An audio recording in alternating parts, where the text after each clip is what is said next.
So Ancient the Saint here. Thank you for tuning in. I appreciate it. I hope you're doing well today.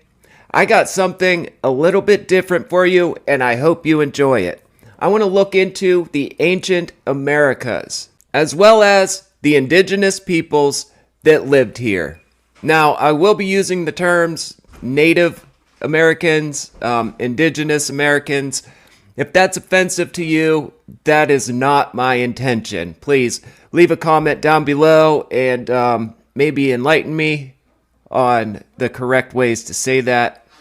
But I don't mean to offend. So basically how this started was I was trying to find some of the earliest photographs of Native Americans, and what I realized was all we really know from these time periods, these were in the late 1800s, 1870s to 1890s. All we really know about these peoples from that time period is after hundreds of years of hostile contact from outside nations.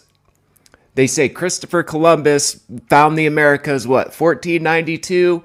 So we're talking 300 years of war. What I wanted to get into is what we really see are the remnants of a war-torn people. I know like Edward S. Curtis has a few books, like a few volumes where he goes around and chronicles some of the indigenous peoples, tries to get their background, creation myths. I'd like to get into a little bit of that. And yeah, I hope you stick with me. Thank you for watching. Let's get into it.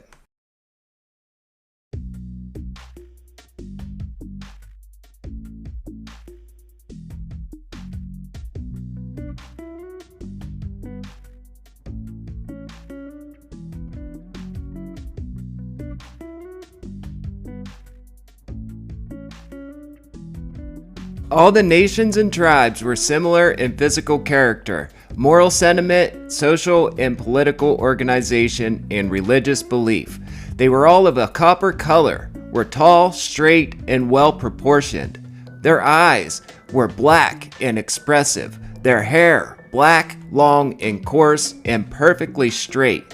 Their constitutions vigorous, and their powers of endurance were remarkable. Bodily deformity was almost unknown, and few diseases prevailed.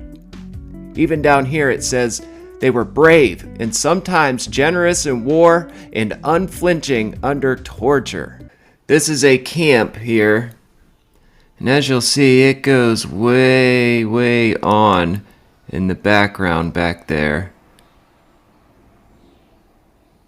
Very cool.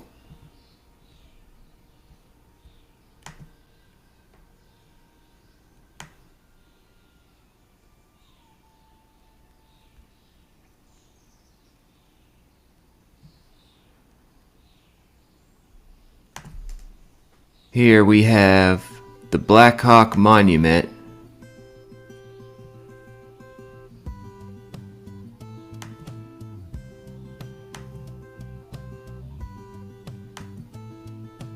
This thing stands in the middle of nowhere near Oregon, Illinois.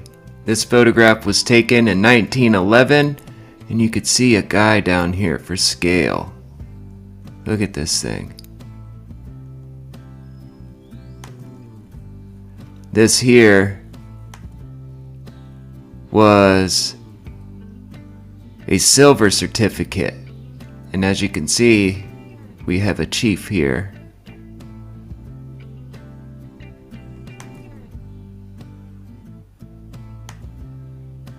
This is the interior home of a chief. I believe this was in Alaska, but don't quote me on that.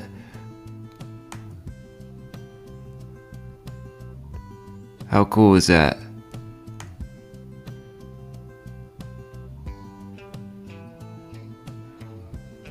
We are talking about one of the most fascinating cultures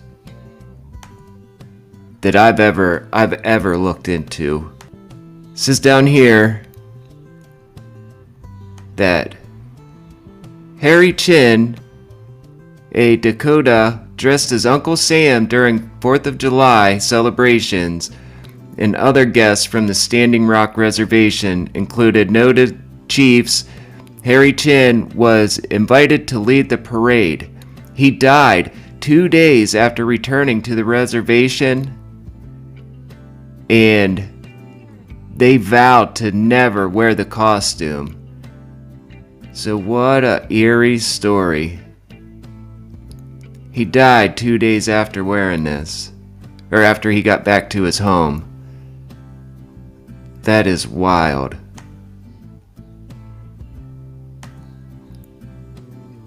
Look at that beautiful countryside.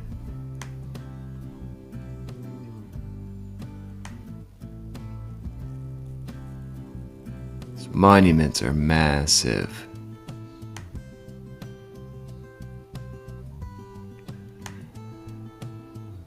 And here,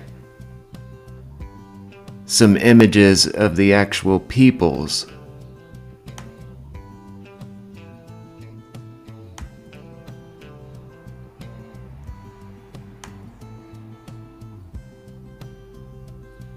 This looks like another camp here.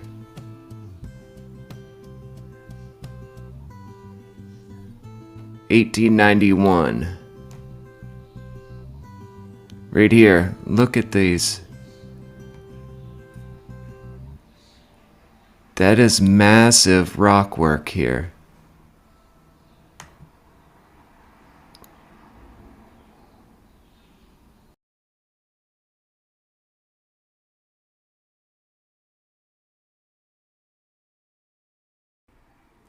This is pretty interesting here.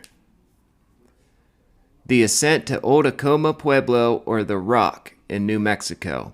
The photographer's discovery of this site proved the truth of the story that before the Acoma people inhabited their existing pueblo, they lived on this high outcrop, only able to descend to the fields by means of a rock ladder. When the descent was destroyed in a storm, they were prevented from returning to the pueblo, even to rescue a mother and son whom they had left behind to guard their homes. So that's pretty sad. So this was kind of where I started this journey, looking at some of these old photographs of the Native Americans and just being absolutely fascinated. Being born and raised in the Ohio Valley, I want to look at some of these mounds. Have you ever heard of the mound builders or the Great Serpent Mound in Ohio? Ohio's effigy mounds in context. And those last two words are probably the most important because these mounds have a context. It's crucial to understand the context to get to their meaning, and it may not be obvious, and there's certainly some controversy about their context. So geoglyphs, which effigy mounds are and would be included in that category. Geoglyphs are glyphs on the earth, are common, I won't say common, but they're found throughout the world. This is the White Horse of Uffington in England. This is one of the great etchings on the Nazca Plains in Peru. So it's not an unusual phenomenon for indigenous peoples, different cultures all over the world. We've covered that a few times here on this channel, and this is about to get interesting. Engrave things on the landscape that can only be viewed, I guess, in all their glory, from above. And why they would do that's quite interesting. I know there's been ancient astronauts programs that suggest it's done so that people up in space can see them. Well, it may be so that people up in the, or beings up in the sky can see them, but I don't think they're aliens. And I think the extent to which they can't be appreciated unless you're above them is often overstated. Many of these, the serpent included, can be really intimately appreciated just by walking around them. And the Nazca geoglyphs in particular, we think now, were designed to be walked and experienced viscerally, not simply admired as a picture on the screen. So Ohio's two effigy mounds, and I consider that we have two definite effigy mounds. Our Serpent Mound down in Adams County, probably the world's most famous geoglyph or effigy mound. And then the less famous, because it's much less impressive in size and scale, Alligator Mound. And that's in Licking County. I pretty much live within about a stone's throw of Alligator Mound. There have been other mounds that have been proposed to be effigy mounds in Ohio. The one I'm most familiar with is in Newark, and it's the Eagle Mound. We still call it that, even though I don't think it looks much like an eagle. That's in the center of the Great Circle, a Hopewell earthwork. And when you look at that, it's like, some people think it looks more like a bumblebee than a bird, or a bird's footprint, or an arrow. It's not like Serpent Mound. When you look at Serpent Mound, there's just no question that it's an image of a serpent. Tremper Mound, down in Scioto County. Some people have said that's a tapir or a mammoth. This is the Stubbs earthworks. Some people thought this might be a serpent, but there's also this sort of Casper the Friendly Ghost effigy in this area here. These have been pretty much obliterated, so it's impossible to test these. Tremper Mound was excavated by the Ohio History Connection and found that, pretty much like Eagle Mound, the shape of those mounds is determined by the structures that were built beneath them. There were timber structures, sort of like, well, the archaeologist, the late Nomi Griever, probably the world's Hopewell expert, formerly at the Cleveland Museum of Natural History, described these as big houses, ceremonial places, used for a variety of reasons, in some cases perhaps cremation of the dead, but also a variety of other things. And they had... Now keep in mind that to the ancient man, the heavens and the earth mirrored each other. It was a reflection of what's above and what's below. Had different chambers built onto them for either clan ceremonies or particular some particular subset of the society having special ceremonies apart from perhaps the others. Eagle Mound also has sort of a longhouse, probably a similar kind of big house, not so large and not so many lobed, but the Hopewell seem to have had ritual spaces made out of timber and defined by timber, and when the rituals to be conducted there were concluded, they dismantled the house and then built mounds sort of exactly over all the... Can we get this guy that's coughing out of here? I mean, come on, dude. Ritual spaces. And that's why they often have these odd shapes that, like an ink blot test, can convey to some people the image of an animal. Some of them look more so, and some much less so. But when you look at Serpent Mound, there's just no question that it was constructed to look like a serpent. There's features that maybe less so, like this head, and understanding what that is it a serpent biting an egg, swallowing an egg? What exactly is going on there? There's questions about that, and I can give you my opinion later. But overall, the coils or the turns of the body and the coiled tail are a serpent, without questions. Now, getting back to that, putting these sites in context, early on, right around the turn of the century, 1901 or so, the Reverend Landon West, who lived in Adams County, saw that as a serpent with an apple in its mouth. And he said, or in his mind, that was not just any serpent, that was the serpent of the Garden of Eden. And he thought it meant that that marked the location of the Garden of Eden, that perhaps the mound was built or put there by God himself to mark the location. I don't believe that that's the actual location of the Garden of Eden, but that is very, very interesting that it's a snake. And remember, these stories are ancient. They're ancient and they're universal. Now, if you've ever been to Adams County, you can certainly understand why someone would confuse it with Eden. Beautiful, beautiful county. But I think this interpretation is telling us more what was in the head of the Reverend Landon West than what was in the head of the people that built Serpent Mound. Serpent Mound is built on this bedrock peninsula almost that juts out into the valley of Ohio Brush Creek. It's actually on the inner rim of an ancient impact crater. About 400 million years ago, an asteroid or something impacted the Earth there and created this jumbled bedrock. I don't imagine that the ancient people understood that there was a crater there. What they would have understood was that this bedrock peninsula, when you look at it from the side, in many people's imaginations, evokes a serpentine head. And the way the rock outcrops at intervals almost looks like a serpent spirit inside that rock emerging at certain places.